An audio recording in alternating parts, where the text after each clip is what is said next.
What? I'm hearing a lot of sounds here at the stage, but here you go. It's a problem. It's a problem, but maybe if you pick up something like a Flicker or a Purify, you're gonna be okay. When it comes to like laning against the Brody, that still is arguable.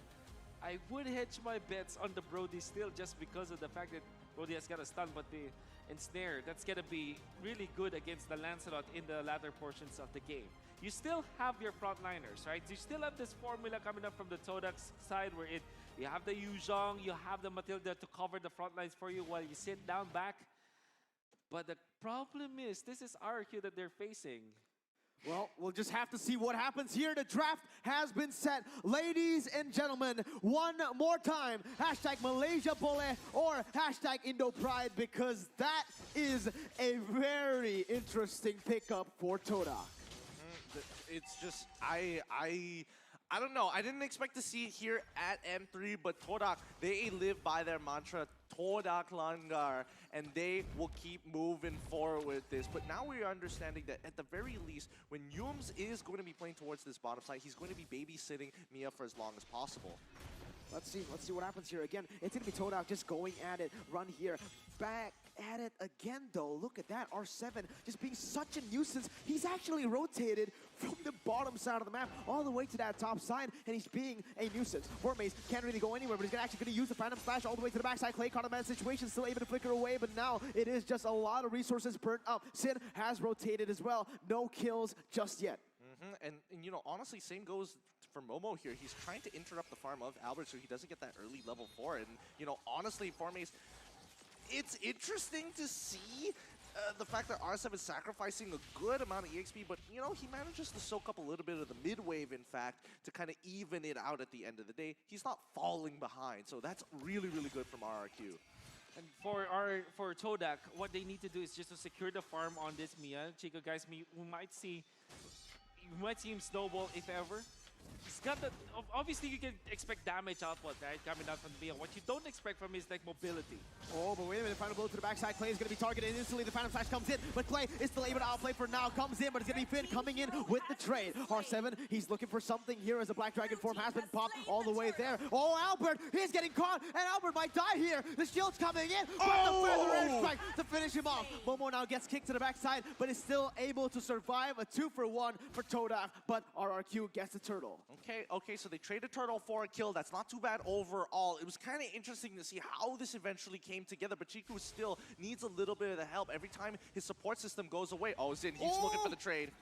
Yeah, oh my god, Zin! What? He goes for the trade, but Chiku lives with 1 HP! You've got to be joking. 25% damage reduction in the gold lane, right in action for you. I'm pretty sure that Sin kinda knows the damage output of his ultimate, but just a sliver of HP. Chico, guys, was able to survive. I'm starting to think the quote is real. Chiku is not afraid of death.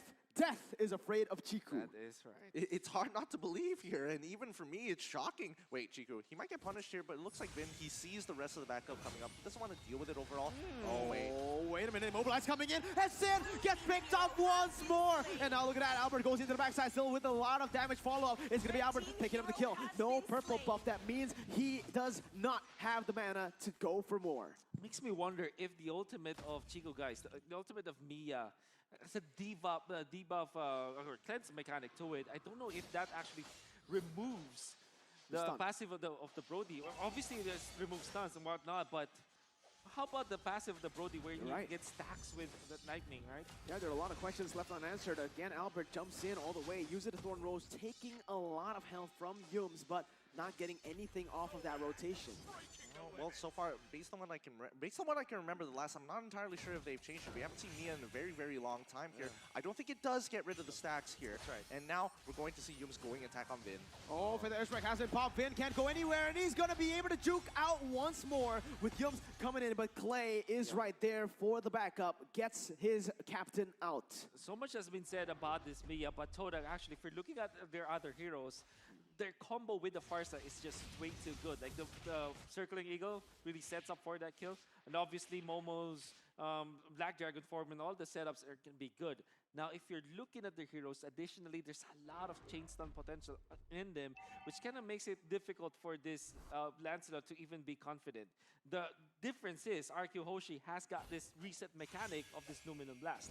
If Vin uses this as a counter initiation tool, Todak has got no answer to that. Maybe because of their Purify, that could be a way for them to get out, but technically speaking, if Todak is way too all in, Rrq Hoshi has got the counter initiation potential. But Todak does have the chain stun with them. I think that's one of the most important mechanics here. If Chiku misses the follow-up stun, it becomes so much more difficult to actually continue to press their advantage here. So it's really dependent on their mechanics that they land every single ability. The moment someone gets hit by it, they've got to follow it up. The main win condition for the side of RRQ is that just basically Albert getting the stacks, getting the early game kills, and look at that, it's going to be there. Exactly what I just said. Moon gets picked off, but no! Todak still managing to outplay, and that's going to be R7 caught in the bad situation. Certainly Eagle to try to finish him off, but my goodness, Todak, how? It's the Petrify, I mean. I'm sorry. It's the Purify out of just the shock of how Momo did it. And of course, the stacks, the Shy Essence already piled up. That's why there's a little bit of defense for Momo in that particular situation. That's right. And of course, the chain stun will be there again. It's all about the chain CC for Todak. Surely they get the kill onto Momo, but that was an even bigger bounty as they take out Albert. Huge timing. Really, there was just not a lot of time for that. It was either he gets it out perfectly before the auto attack connects, or he just straight up dies there. Nicely done for Momo here, but I want to see the continued punishment. Oh my god, Sin can't go anywhere. A killing spree from Yums. But the thing is, all right, even though, yes, Todak has been just popping it right now, the kills have actually been placed onto Yums. 3 kills right now. Oh, I mean, the gold distribution going on to Yums, a little sad, but at least you're getting the distribution of gold at the end of the day. And I think at the end, that's fine when it comes to Chiku, because he wants to place for the... Wait, Yums, is he going to die? Okay, he doesn't die here, but Chiku purchasing that Berserker's Fury is going to be huge. Oh, nice. In the mid-side is actually a very nice kick by R7, taking a kill off, and that's going to be Albert picking up a solo kill as well in the top side, and just suddenly everything starts to crumble. Todak, they need to play disciplinedly. They can't get too overzealous here, because that is one of the win conditions as well for them. They are a team that gets maybe a little bit too emotional, right? They overcommit to many of these team fights, and that has just been the downfall of them in the games that they lost. Forme is actually alone here. Oh, wait a minute. Forme is actually jumping in back and forth, trying to bait all of the abilities, but he's going to be stunned up, and that is the power of the Lolita. You use these super mobile heroes, the Dashman 25s, but in the end, it's not going to be worth it because of that one tap stun. Yeah, it's all about holding up that eye for an eye. Oh, R7! Oh, the Purify comes out just in time!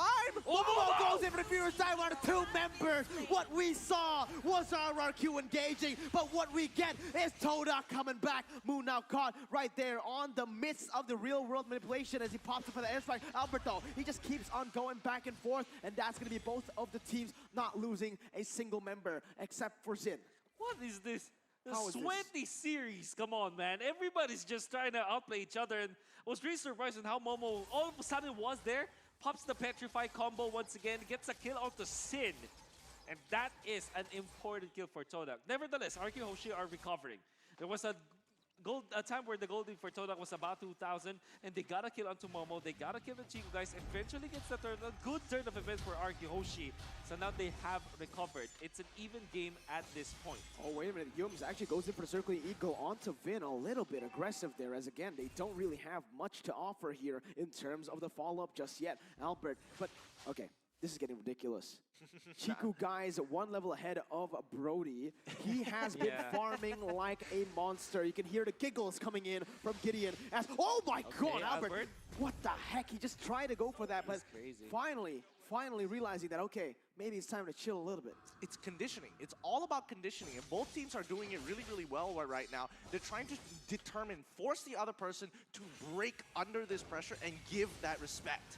Absolutely, but look at that. Black Dragon They're Form being popping. used. He's going to be Feather Airstrike connecting onto Finn, and he's going to be taken down. Momo now putting his attention onto Sin. Will it be enough? The stun comes in all the way. The torn apart memory doesn't connect and doesn't get him. Chiku once again is still able to survive, but in the backside is going to be Formaze jumping back and forth. And Chiku, how was he able to get out of our 7 sights?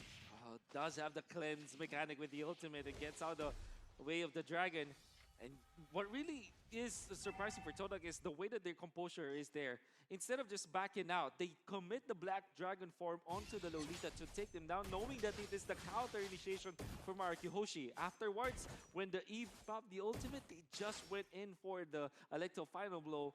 They weren't able to get additional kills, but at least they get the turret and they also get positioning. A mid lane turret taken in 10 minutes of the game, that is still very instrumental to further objective control. It is, but not only that, Chiku is playing on Mia. We have to talk about her scaling overall skills. One of the hardest as a marksman overall. Has 3 items, by the way.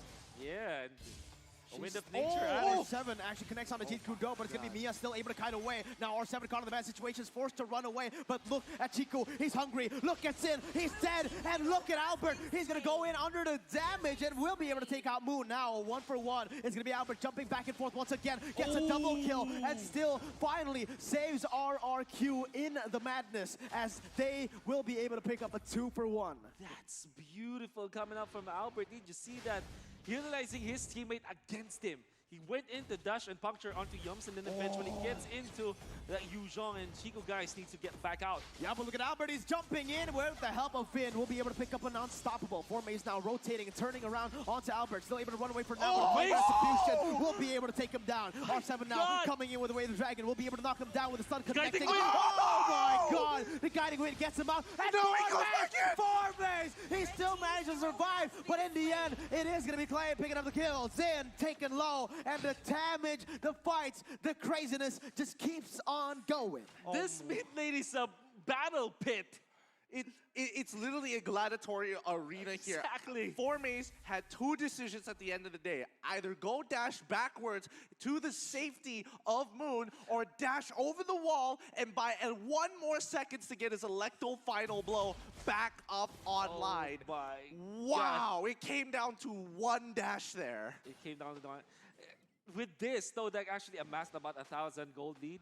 And Rrq Hoshi, if you're looking at their composition, they're not as scaling as Todak. If you're looking at both the Lancelot as well as the Brody, they do dish out so much damage in the mid game, but come the late game, they're going to be dependent on skills. And sometimes that little window that you give to something like a Mia in the late game.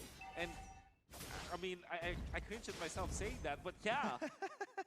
Mia in the late game. How do you not find this hilarious? Oh, wait a minute. R7 goes in the way. The Dragon instantly just everything, literally everything, and the kitchen sink just thrown at Yums. But that was a good shutdown. Really big shutdown as well. I mean, that's what happens when you're a support and take all the kills. That's right. Oh, it's going to be RRQ good actually positioning pushing from- the pace, yeah. And again, what they're doing here is they got a kill, and now instantly they're punishing Todak for not getting anything or trading anything on the board. Look at that. The moment that the Lord died, they've only been able to clear the waves in the process. Exactly. And they're out for blood. They want to go for Formaze this time. Okay. I mean, are they still going to chase him? I mean, they're chasing him literally halfway across the map here. That's a Benedetta. But here's the thing, right? Rrq Hoshi, with just the positioning, they identified that Yums was taken out, all right? So then we went in to scout for where Momo was and knew exactly where Momo was. And because of the fact that Todak, they didn't have vision around the Lord area, Rrq Hoshi gets an enhanced Lord for free.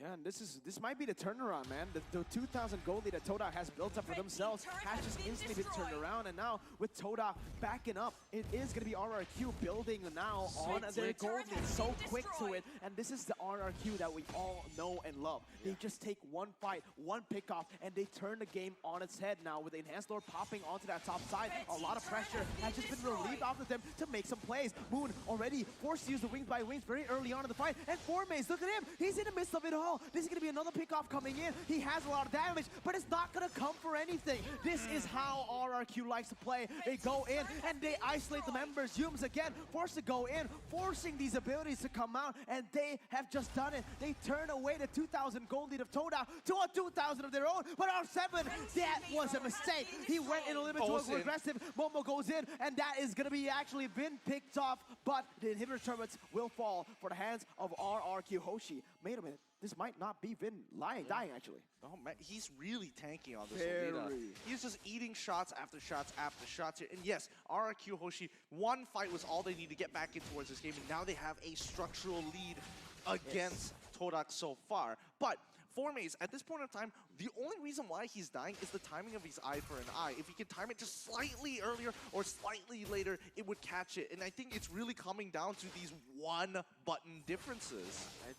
All due fairness to Formaze, he still is very brave against Rrq Hoshi, just really diving through. It's very aggressive. Even as the Benedetta, I mean, if you look back maybe a year ago, the Benedetta is just way too OP for those kind of plays. And 10 out of the 10 times he'll get out of there. But this time, all through the nerfs that we saw from the Benedetta, all the cooldowns up, and of course, it's not as tanky anymore, and the sustain isn't there. You see how Formaze is punished 4 times already in this game. Still, he's doing a pretty good job, but you need to be a little bit more conservative heading into the latter portions of the game. But honestly, look at the Mia. We mentioned it earlier, the late game is going to be the problem. He has the DHS, Windtalker, and that Berserker's Fury built up. Has been destroyed. This is a scary boy. He's a scary boy. He just needs to get a chance to hit enemies of Rrq Hoshi for sure. How do you even get into that position, right? Because you're really just waiting for your team to do a lot of that work. Chiku can only focus about who he auto-attacks and more importantly, who he can focus his attention to. And I think that's why the Demon Hunter sword came out so quick, just to make sure, hey Vin, you're tanky, okay, I want to punish you. I'm just so baffled that the Mia has only died 2 times in 16 minutes. Again, in the game with a Cho, a Brody, and a Lancelot. Look, I would like to say that I'm used to seeing this. I'm not. This is just as much of a shock for you as it is for me.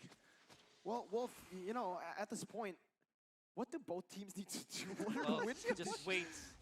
At this point, you just wait. If you're Todak, use your Benedetta to clear out the waves, just to go deeper and to use your kit so that the lanes are flown against Rrq Hoshi. Oh, all right then. Then they're going to just go for some pickoffs as a typical Rrq Hoshi out of nowhere. The camera didn't even count it. Now, again, they're just baiting so many abilities, and Vin didn't even use a flicker right there, baiting that Black Dragon form right before the Enhanced Lord spawns. Rrq, they might just look for this Enhanced Lord, but this time around, the difference is they have some range to play for the siege. They have the damage, they have the wave clear, unlike game number 3. Exactly. Yeah. I think this one's going to be a lot cleaner coming in from Rrq. You can see that their aggression has definitely stopped. They're starting to think about a lot of their plays. They can't play with just sheer mechanics anymore because then it's just too draining. And most of the time, they are missing out bigger opportunities across the map. So Rrq, they force down, set up a death bush down bot side, punish Formaze, and more importantly, utilizing the advantage of their 1 inhibitor lead to now look to close it out on Todak. But we do need to remember this. Todak has a great high ground with the Farsa, with a Mia on that full item. Look at the attack speed on that man, dude. Again, he's going to be really hard to target unless he really just overextends, gives R7 a position to get that engage, or maybe even Vin with the Lolita. Honestly, he should be untouchable in these fights. It's going to be crazy to think that it can go down to a point where maybe the base defense will be what Todak needs, right? Even if they get pushed like all of their inhibitor turrets, maybe that's even an advantage for them because now they only have to defend 1. That's exactly what happened in the previous game. Well, let's see what happens here. Enhanced Lord is pushing down the bottom side. The minions are going to be cleared out, but it's going to be Momo chunked very, very low. Chiku, guys, not able to join in the fight right now with the real-world replacement, but it's going to be the in-re-engage coming from Momo. Now Chiku, guys, finally coming in to deal some damage, but it's all shielded up, and Vin is using that Luminous Blast really, really well. Goes in for the stun. Formaze still able to eye for an eye, and it's going to be the base targeted right now with Formaze trying to defend. Will it be Deja Vu or not? It is going to be Rrq winning the game after such an amazing run. Todak will fall short in that final moments, and the King of Kings will take them down. Very sweaty game.